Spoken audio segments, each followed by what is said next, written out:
ये जो पूरा मामला है ये मुख्यतः ये कंप्यूटर शिक्षकों से संबंधित है। इसमें जो प्रक्रिया हुई है उस प्रक्रिया में बहुत अनियमितताएं पाई गई है। जो एसटीईटी पास लोग हैं वो इसके लिए योग्य उम्मीदवार हैं, लेकिन बाद में जब योगदान हुआ तो उसमें पाया गया कि बहुत सारे ऐसे लोग जो उस समय एसटीईटी ने उन लोगों ने उत्तीर्ण नहीं किया था, विज्ञापन की आखिरी तारीख ख़त्म होने के बाद अपलोड कर दिया और उनका भी चयन हो गया और इस वजह से वो लोग चयन से वंचित रह गए जिन लोगों ने समय पर एसटीईटी किया था। और जिस तरह से पटना हाई कोर्ट का रुख है, जिस तरह से फटकार लगाई गई है और जिस तरह से जवाब तलब मांगा गया है, उससे लग रहा है कि बीपीएससी को जवाब देना थोड़ा मुश्किल होगा। देखिए, बिहार में शिक्षक बहाली को देखते हुए जिस तरीके से बीते दिनों कोर्ट ने बिहार का शिक्षा विभाग और बीपीएससी को फटकार लगाया, इसके बाद कई सारे सवाल उठने लगे। कहा यह जा रहा है कि जिस तरीके से बीपीएससी टीआरई 1 की बहाली हुई है, इसको देखते हुए कई सारे अभ्यर्थियों पर गाज गिर सकती है और ऐसे में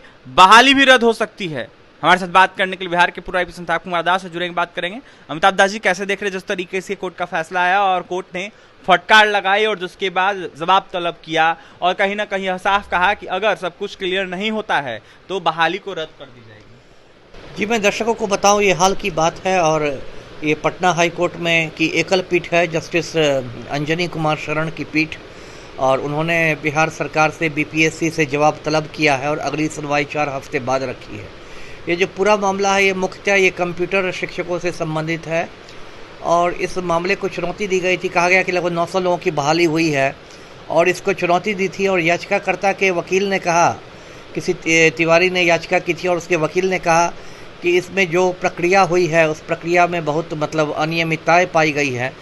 मेन ये कहा गया है कि देखिए, इसका जो पहला विज्ञापन निकला था मई 2023 में, तो उसमें था कि जो एसटीईटी पास लोग हैं वो इसके लिए योग्य उम्मीदवार हैं, लेकिन बाद में जब योगदान हुआ तो उसमें पाया गया कि बहुत सारे ऐसे लोग जो उस समय एसटीईटी ने उन लोगों ने उत्तीर्ण नहीं किया था, वो लोग बाद में उत्तीर्ण करके उन्होंने विज्ञापन की आखिरी तारीख ख़त्म होने के बाद अपलोड कर दिया और उनका भी चयन हो गया और इस वजह से वो लोग चयन से वंचित रह गए जिन लोगों ने समय पर एसटीईटी किया था।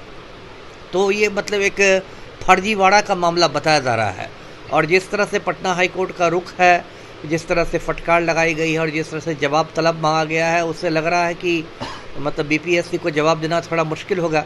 देखिए, इसी से मैं जुड़ी बात बताता हूँ दर्शकों को कि अभ्यर्थियों की एक ये भी मांग रही है, जिसका मैंने भी पहले समर्थन किया है, कि पहले काउंसलिंग होना चाहिए, एग्ज़ाम के पहले काउंसलिंग होना चाहिए। अभी देखिए, टीआरई 1 और 2 में क्या हुआ कि पहले आपने परीक्षा ले ली, फिर परीक्षा फल आपने जारी कर दिया, उसके बाद आपने काउंसलिंग किया, उसके बाद डीवी हुआ, डॉक्यूमेंट वेरिफिकेशन हुआ, अभिलेखों का सत्यापन हुआ, उसमें बहुत सारे फर्जीवाड़ा भी हो गया। एक तो तालमेल की कमी थी, परीक्षा लेने का काम बीपीएससी का है, योगदान कराने का काम शिक्षा विभाग का है, दोनों में तालमेल की कमी थी और एक सरकार का बहुत दबाव भी था कि जल्दी जल्दी करो, जल्दी जल्दी करो, नियुक्ति पत्र बांटना है, सीएम को नियुक्ति पत्र बांटना है।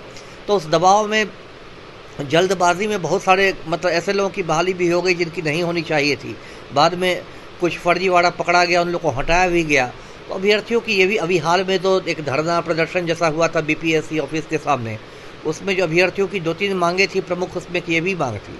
तो टीआरई 3 में तो ऐसा हो सकता है कि आप काउंसलिंग कर लें पहले। तो ये सब बातें हैं। देखिए, ये पूरा जो मैं कहता हूँ जब शिक्षक बहाली जो है, ये बिहार में 2 चरण हो चुके, अभी तीसरे चरण की प्रक्रिया जारी है। ये शुरू से ही पूरा जो आप कह सकते हैं ये विवादों में घिरी रही है प्रक्रिया। कभी इसमें डोमिसाइल नीति शुरुआती विज्ञापन में थी, बाद में डोमिसाइल नीति हटा दी गई, तो फिर कभी ये वाले काउंसलिंग वाली बात आ रही है। फिर एक और विवाद इसको लेके हुआ था, 1 कैंडिडेट 1 रिजल्ट, है ना, क्योंकि उसमें क्या होता है कि एक ही उम्मीदवार 4 जगह सफल हो जाता है, लेकिन जब भौतिक रूप से योगदान करता है तो किसी एक ही जगह करता है, तो बाकी जो 3 जगह वो सफल हुआ था, 3 लोगों की उसने हकमारी कर ली, 3 लोगों का उसने हक मार लिया। एक पूरक परीक्षा फल से संबंधित मामला था जो टीआरई 1 और 2 में आपने निकाला था, तो उसके बाद आप बात बनाने लगे। तो ये सब देखिए, मुख्य समस्या क्या है कि मैं शुरू से कहता हूँ कि शिक्षा विभाग और बीपीएससी में तालमेल की कमी है। पहले भी जो दोनों के बीपीएससी के चेयरमैन थे, जो अपर मुख्य सचिव शिक्षा विभाग के थे, दोनों में कई बार लगता था कि अहम का टकराव होता था। आप टीआरई जी। को लेकर जिस तरीके से अमिताभ दास जी सवाल उठ रहा है, इसमें मुख्य आरोपी आप किसको मान रहे हैं? ऐसे में अभ्यर्थियों का सीधा आरोप है कि मुख्य आरोपी जो है, जो अधिकारी थे उस वक्त के, वही दो आरोपी हैं, क्योंकि उन्हीं लोगों ने ध्यान नहीं दिया। देखिए, मुख्य आरोपी किसको माना जाएगा? मुख्य आरोपी तो आप बीपीएससी को ही ना मानेंगे, है ना? जिसने आप पूरी परीक्षा कंडक्ट की है, तो मुख्य आरोपी तो उसी का होगा। थोड़ा बहुत आपको आरोप आप शिक्षा विभाग पर भी लगा सकते हैं, मतलब ये योगदान चूंकि शिक्षा विभाग कराता है, और यदि कुल मिलाकर आप देखें तो सारा आरोप आपका मुख्यमंत्री पर जाएगा। क्योंकि देखिए, मुख्यमंत्री ने क्या किया कि इस पूरे शिक्षक बहाली को उन्होंने कहीं ना कहीं जोड़ दिया था लोकसभा चुनाव से। उन्होंने इसका मतलब चुनावी मुद्दा जैसा बना लिया था कि हमने, मतलब होता है ना, अपने मुंह मियाँ मिट्ठू करना है कि हमने इतने लाख लोगों को नौकरी दे दी, और गांधी मैदान में मुख्यमंत्री के कर कमलों से इतने नियुक्ति पत्र बांटे गए।